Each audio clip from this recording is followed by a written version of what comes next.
Hello everyone, कैसे हैं आप सब। एक बार पुनः से कोचिंग क्लासेस पर स्वागत है। उम्मीद करता हूं आप सब अच्छे होंगे, मस्त होंगे, बेहतर होंगे, आपकी पढ़ाई बेहतर चल रही होगी। बच्चों, एमपी बोर्ड से जितने बच्चे इंग्लिश मीडियम में हैं, हर एक वीडियो में कमेंट करते हैं कि सर हमारे लिए कुछ नहीं कर रहे हैं। देखिए, ऐसे क्वेश्चन लाया हूं बच्चों जो आप लोगों का लॉन्ग क्वेश्चन होता है, और मान लीजिए 15 प्रश्न दे रहा हूं। यदि आप इन 15 प्रश्नों को कर लेते हैं तो मैं गारंटेड कहता हूं कि नाम लोगे यार। आप पेपर के बाद कहोगे कि हाँ सर, हमने आपका जो क्वेश्चन दिया था पढ़ा और पूरा फंसा।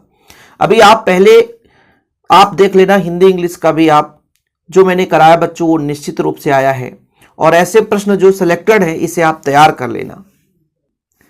तो चलिए अब टाइम लॉस नहीं करते बच्चों, क्वेश्चन आप लोगों को बता देता हूं। पहला क्वेश्चन देखिए, ड्रा द रे डायग्राम ऑफ सिंपल माइक्रोस्कोप यानी सरल सूक्ष्मदर्शी and obtain N expansion for this magnifying power. आवर्धन क्षमता निकालना है। यहां पर बच्चों आपका सिंपल माइक्रोस्कोप है, यहां पर कंपाउंड माइक्रोस्कोप है। ये दो में से एक क्वेश्चन आना है। यदि मान लीजिए आप इसको नहीं पढ़ते हैं तो टेलीस्कोप, इसके जगह आप जैसे सिंपल माइक्रोस्कोप पढ़ रहे हैं तो आप टेलीस्कोप मत पढ़ो, या तो टेलीस्कोप यदि पढ़ रहे हो बच्चों और दोनों में मैग्नीफाइंग पावर यानी एक प्रकार से आवर्धन क्षमता जिसे बोलते हैं। भाई मेरा इंग्लिश वीक है, अभी से बता रहा हूं ना, मैं शिव सर ही हूं लेकिन इंग्लिश वीक है बच्चों। प्रोनाउंसिएशन में थोड़ा सा धोखा हो, गलती हो तो क्षमा करना। तो सिंपल माइक्रोस्कोप, कंपाउंड माइक्रोस्कोप और जो टेलीस्कोप, तीन में से एक आना है। अथवा में क्वेश्चन आ जाता है तो यदि आप सिंपल को छोड़ दो तो टेली को तैयार कर लेना, लेकिन दो आपको तैयार करना ही करना है। ठीक है बच्चों, बाकी यहां पर कहानी पूरा लिखा हुआ है, इसमें क्या क्या पूछा जाता है, ज्यादा हम आगे डिटेल में चर्चा नहीं करते हैं। देखो बच्चों, यहां पर लिखना है expression of refraction index of medium of prism. Theorem है, इसका थ्योरम है, पूरा मैंने नहीं लिखा है कि प्रूव दैट। जो क्वेश्चन पूछा जाता है प्रूव दैट, सिद्ध कीजिए कि, प्रूव दैट बच्चों। ये देखिए क्वेश्चन आया था 2023 में, ये प्रिज्म का, ये प्रूव दैट, ये क्वेश्चन है आपका प्रूव दैट। ये प्रश्न आपको तैयार करना है। ठीक है बच्चों, ये प्रश्न आपका prove that. Okay, prove that ये आपका हो गया प्रिज्म के लिए। आगे चलते हैं बच्चों। ठीक है, आगे देखते हैं।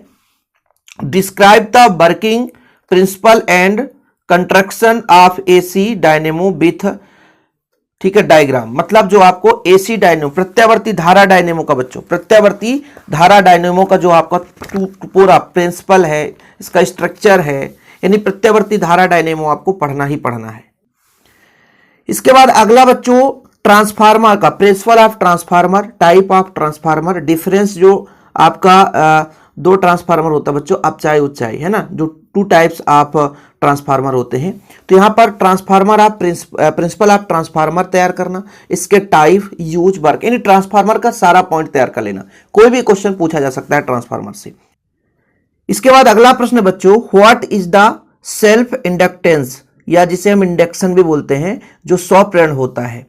Derive an expression for the self inductance of solenoid. मतलब एक लंबी परिनालिका के लिए जो 100 प्रेरकत्व होता है बच्चों, 100 प्रेरकत्व है ना, 100 प्रेरकत्व का व्यंजक है। ठीक है, इसके बाद आपका ड्राइव लेंस मेकर मतलब फार्मूला, यानी आपको लेंस मेकर फार्मूला तैयार करके जाना है। लेंस मेकर है ना, लेंस मेकर फार्मूला, जो आपका लेंस निर्माता सूत्र होता है हिंदी में बच्चों, लेंस मेकर फार्मूला। ठीक है, तैयार कर लोगे ना।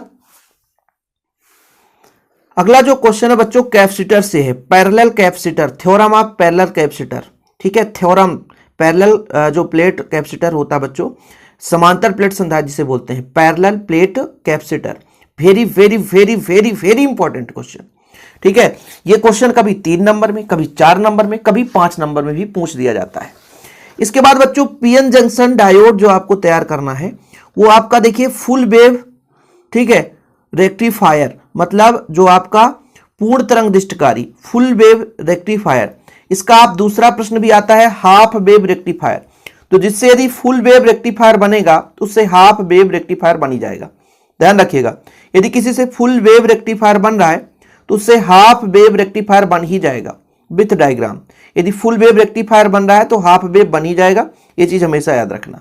ठीक है, फुल वेव रेक्टिफायर बना तो हाफ वेव, तो इसलिए इसका दोनों प्रश्न जरूर तैयार कर लेना।